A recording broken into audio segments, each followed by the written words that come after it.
Bahkan dawir-dawir kalau di tablik itu ente kalau nggak ngasih uang sama aneh, hidup ente gak berkah. Kan ada tuh. Mumpung ada nih, aneh ini cucunya Rasulullah. Ketika gencar-gencarnya di tanah Arab, di bumi Hijaz, Wahabi merajalela kuburan Nabi Muhammad ingin dibongkar. Kenapa mereka diam? Di tahun 1923 ada pergelutan ulama Nusantara sampai melawan bangsa Arab Kut-Kut di Madinah, dipimpin oleh Abu Yamamah Armin. Kemana? Kemana mereka? Gak ada. Sampai di Nusantara dipimpin oleh Kiai Haji Wahab Hasbullah, Komite Hijaz. Kemana mereka? Gak ada.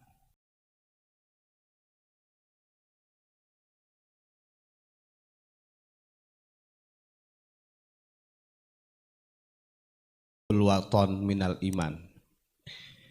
Kita mencintai negara itu bukan hanya negaranya saja, berikut orang-orang yang memperjuangkan negara kita, founding father kita, ulama-ulama kita. Ada juga yang menyampaikan begini, wah ini si Ubad, si Mujib ini gaya-gaya Wahabi, katanya tidak percaya sama Habib. Ada tuh. Yang paling mendasar sesuai dengan redaksi kitab Tafsir Sawi, Wahabi ini adalah transformasi daripada kelompok Khawarij. Dan mereka itu Khawarij dengan Wahabi ideologinya sama. Ciri khasnya gampang. Makanya ngaji yang benar, buka kitab Tafsir Sawi yang belum dirubah oleh Wahabi. Sistem mereka untuk memporak-porandakan kita Ahlussunnah wal Jamaah bitahrifi ta'wilil kitabi was sunnah. Mereka itu selalu merubah takwil-takwil Quran dan sunnah. Itu udah jelas. Yang berani merubah takwil Quran dan sunnah, dongeng, dawir, macem-macem, penobatan diri, doktrin macem-macem, itu siapa? Dan ini bertransformasi, tidak berhenti pada yuqalul wahabiyah saja fi ardil Hijaz. Itu yang pertama. Yang kedua, wa yastahilluna dima'al muslimin wa amwalahum. Mereka itu selalu menyebarkan atau membangun peperangan, menghalalkan darahnya orang muslim dan hartanya. Kalau berbeda pendapat dengan mereka, kita lihat secara fakta, kita lihat secara realita. Yang selalu menyuarakan perang-perang, yang selalu menyuarakan kafir, togut, dan lain sebagainya. Bahkan dawir-dawir kalau di tablik itu ente kalau nggak ngasih uang sama aneh, hidup ente gak berkah. Kan ada tuh. Mumpung ada nih, aneh ini cucunya Rasulullah. Itu dokternya begitu. Ada juga, oh banyak di tablik-tabliknya. Nah ini ciri khas siapa? Maka saya balik tanya kepada orang yang mengatakan kita sebagai Wahabiyah. Ini survei membuktikan, dunia akan menjawab. Kenapa? Dari ulama-ulama Hadramaut pada waktu itu, ketika gencar-gencarnya di tanah Arab, di bumi Hijaz, Wahabi merajalela kuburan Nabi Muhammad ingin dibongkar. Kenapa mereka diam? Di tahun 1923 ada pergelutan ulama Nusantara sampai melawan bangsa Arab Kut-Kut di Madinah, dipimpin oleh Abu Yamamah Armin. Kemana? Kemana mereka? Gak ada. Sampai di Nusantara dipimpin oleh Kiai Haji Wahab Hasbullah, Komite Hijaz. Kemana mereka? Gak ada. Saudara, begini ya, berpikir yang jernih, pahami sejarah. Berapa banyak ulama-ulama kita di bumi Hijaz yang nyawanya terancam oleh Wahabi. Berapa banyak ulama-ulama kita di tanah Hijaz yang memperjuangkan makbarah baginda Rasul agar tidak dibangkit atau tidak dibongkar kembali sampai nyawa taruhannya. Ulama-ulama yang lain kemana? Ada mereka yang membela. Ini tercatat. Kita punya sejarahnya, punya bukunya. Kalau bila perlu, kalau pengen tahu datang ke pondok, tak bukakan tuh sejarahnya. Sampai ulama-ulama kita menjadi imam Masjidil Haram ini berarti karena saking mempertahankan Ahlus Sunnah wal Jamaah. Gak main-main. Ulama-ulama kita itu belum pada waktu itu Indonesia dijajah. Belum dengan sekutunya dijajah. Belum juga ulama kita yang mempertahankan Makkah Madinah. Makanya tidak salah kalau sekarang banyak orang yang ingin memiliki yang seakan-akan peranan mereka sama seperti ulama-ulama kita. Gak bisa. Gak bisa seperti itu, saudara ya. Begitu ya, satu itu. Kemudian yang ingin saya sampaikan perihal mengenai tentang siapa yang membahayakan di akhir zaman sudah kita kupas kemarin. Itu hadis sahih mutawatir diriwayatkan oleh Imam Abu Dawud bahwa fitnah sarra itu keluarnya dakhanuha min tahti qadamai rajulin min ahli baiti yaz'umu annahu minni falaisa minni wa innama auliyai almuttaqun, kata Nabi. Ini tidak rahasia. Fitnah di akhir zaman itu muncul asapnya dari orang-orang yang selalu mengatakan di dalam diriku, di dalam jasadku terdapat darah Rasulullah. Di dalam diriku mengalir darah Rasulullah. Yaz'umu annahu minni falaisa minni, kata Rasul. Ini fitnah yang paling besar di akhir zaman. Sekarang gua tanya kepada elu pade yang suka mendoktrin umat, gue cucunya Nabi. Lu kan orang lokal, hidungnya aja beda. Lu hidupnya mampet, gue enggak. Itu siapa yang suka mendoktrin seperti itu? Ulama-ulama kita itu dari dulu, walaupun mereka sudah tahu nasabnya sampai kepada Rasulullah, malu. Ulama-ulama kita itu untuk membuka diri itu malu. Ini harus difahami dengan hati yang legowo, akal yang jernih, saudara. Terus kemudian ada kaitannya. Tadi ada yang bertanya, lalu bagaimana Ustadz dengan hadis yang taraktu fikum amrayni fa in tamassakatum bihima lam tadillu abadan, kitabullahi wa itrati ahlil baiti, kata. Ini perlu saya jelaskan dulu.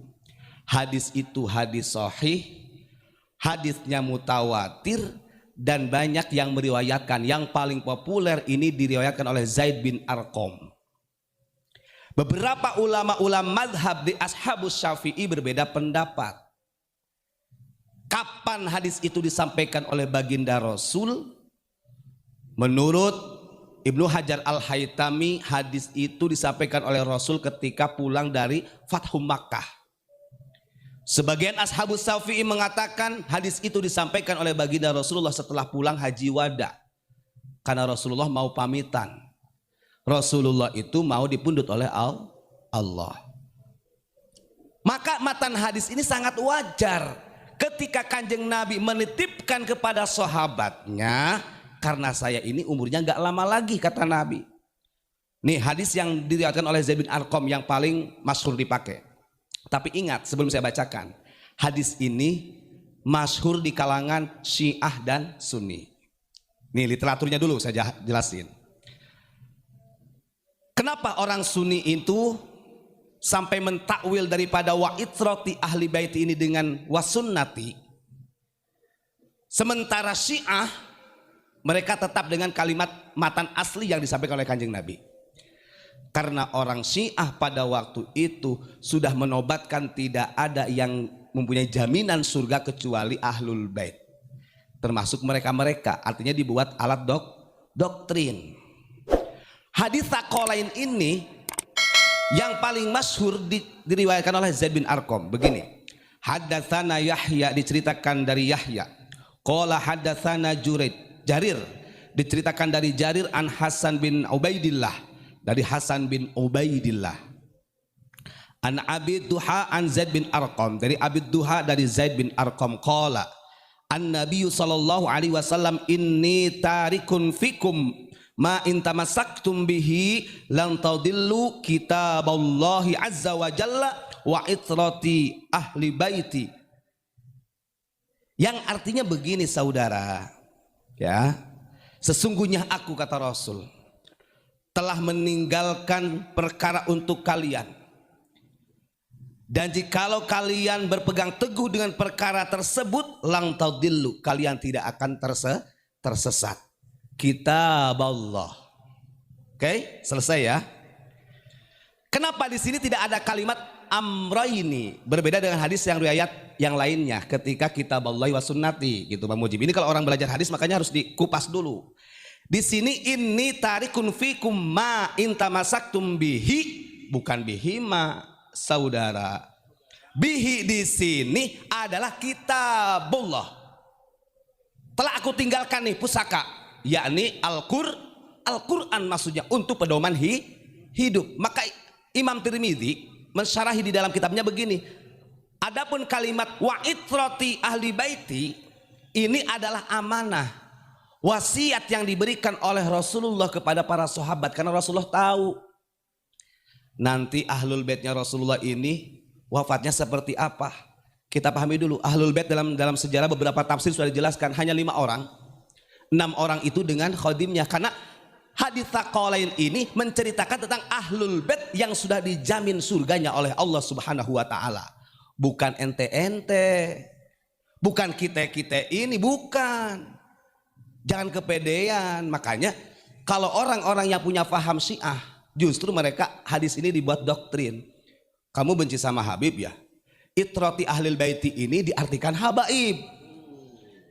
Kan ini salah, keliru, dolun mudilun nantinya. Makanya belajar matan hadis yang benar saudara. Jangan kira kita orang pesantren tidak membaca hadis itu. Mereka kan mendoktrin begini, saudara, kalau kalian tidak berpegang teguh dengan dua perkara ini, kalian tersesat. Al-Quran dan para habaib. Ada Pak yang sampai mengatakan begitu. Karena wa itrati ahli baitinya diartikan sebagai habaib ini yang didesain dengan Rabi'ah Alawiyah. Bukan begitu. Imam Tirmidzi sudah memberikan syarah. Wa itrati ahli baiti ini adalah wasiat, dan tidak ada kewajiban kita sebagai umat Nabi Muhammad untuk mengikuti ahlul bait dan dzurriyyahnya. Enggak ada. Ya wajar lah, contoh mungkin Mbah Maimun Zubair ketika wafatnya kepada santri-santrinya, Nang, ojo lali ya kitabnya dibocok, kan begitu. Ajaran-ajaran saya kamu praktekkan, dan saya juga mohon minta tolong, bahasanya begitu. Hormati anak-anak saya, artinya dijaga anak-anak saya. Itu hal yang wajar. Makanya Imam Tirmidzi berani beberapa, termasuk ada Ibnu Taimiyah yang berkomentar dalam hadis ini, tidak ada kewajiban mengikuti dzurriyyah Nabi kesininya, tapi kita harus menjaga, menghormati ahlul bait. Dan ini paling populer di Syiah sebenarnya. Makanya kadang lucu ketika kelompok mereka yang suka mendoktrin dengan hadis ini, kemudian mereka memusuhi Syiah. Syiah Radifah itu dimusuhi oleh mereka, sementara hadis yang dibuat doktrinnya sama gitu. Akhirnya kita bingung ini, yang Syiah yang mana nih? Syiah zaman Kanjeng Nabi, betul. Ingat, Syiah itu yang paling bahaya adalah Syiah ketika dibentuk oleh Abdullah bin Sabah, salah satu utusan delegasi Yahudi Yaman dari suku Himyar. Dia ya, Abdullah bin Sabah yang membentuk Syiah ekstrim. Makanya ada istilah imamah. Dulunya enggak, maka ketika pergolakan Muawiyah sama Syiah pada waktu itu, artinya orang yang pro Utsman, pro Ali. Datanglah nih Abdullah bin Sabah dari suku Himyar, delegasi Yaman. Dia pura-pura masuk Islam di masa Utsman, belajar tentang agama Islam. Lama kelamaan dia merekrut dari dua kelompok Muawiyah dengan Syiah pada waktu itu dijadikan Syiah ekstrim yang pada akhirnya bertransformasi menjadi kelompok Khawarij, pemberontak. Ciri khasnya begitu. Kelompok pemberontak ini bagaimana? Selalu bikin makar, memberontak kepada pemimpin yang sah. Itu ya. Betul kata Nabi, aku tinggalkan perkara tersebut. Jikalau engkau berpegang teguh dengan perkara tersebut, maka kau tidak akan tersesat. Maksudnya pedoman Al-Quran, kitabullah. Wa itroti di sini adalah wasiat dari baginda Rasulullah kepada kita agar supaya kita menghormati. Dan di situ tidak ada kewajiban untuk mengikuti duriyah-duriyah kesininya. Ingat-ingat. Ahlul bait yang dijamin surganya oleh Allah, innama yuridullahu liyudhiba ankumur rijsa ahlal baiti wa yutahhirukum tathira. Nabi Muhammad, Sayyidina Ali, Fatimah, Hasan, Husain, dan satu khodimnya, khodim daripada baginda Rasulullah itu ahlul bait. Tapi gak heran, kalau kita gak heran ketika di majlis-majlis ada yang menyampaikan dari kelompok mereka menyampaikan hadis ini. Karena ini kan kalau di dalam bahasanya marketing, ya Pak ya, bahasa marketing, hadis ini dibuat menjadi alat marketing supaya mereka lebih takut. Umat ditakut-takuti dengan itu. Sementara kalau kita pahami, Kanjeng Nabi dalam hadis Abu Dawud mengatakan, dakhanuha, fitnah ini keluarnya min tahti qadami rajulin min ahli baiti. Kan ini dua matan yang bertentangan dong kalau begitu. Makanya Nahdlatul Ulama mentakwil kalimat itrati itu dengan as-sunnah, walaupun as-sunnah ini ada yang mengatakan memang dhaif. Kitab Allah wa sunnati ada yang mengatakan dhaif. Tapi secara pelaksanaan betul Al-Qur'an dengan hadis yang ditinggalkan oleh baginda Rasulullah. Apalagi kalau kita meloncat kepada sholat burdah, lebih lucu lagi. Andai kata ada orang yang mengagung-agungkan tentang hadis tsaqalain. Karena memang itu Pak yang jadi doktrin. Orang Syiah hadis tsaqalain yang selalu didoktrin kepada umat. Kelompok mereka juga hadis tsaqalain. Kalau menurut Syekh Busiri bagaimana? Muhammadun Sayyidul Kaunani was tsaqalain. Ini ada hadis tsaqalain. Ini kalau dibahas dengan itu, Nabi Muhammad ini adalah Sayyidul Kaunain, penghulu dua alam, was tsaqalain, dan dua makhluk. Diartikan begitu gimana coba? Manusia dengan jin. Ya, jinnya siapa itu? Kan begitu. Artinya hadis tsaqalain yang banyak ditulis dalam kitab-kitab kutubus sittah, tetap yang menjadi pedoman kita itu adalah Al-Quran dan As-Sunnah. Makanya para ulama dari Ashabus Syafi'i banyak yang berbeda pendapat kapan disampaikan hadis ini oleh Rasulullah dan di mana. Yang paling masyhur disampaikan ketika khutbah setelah haji wada.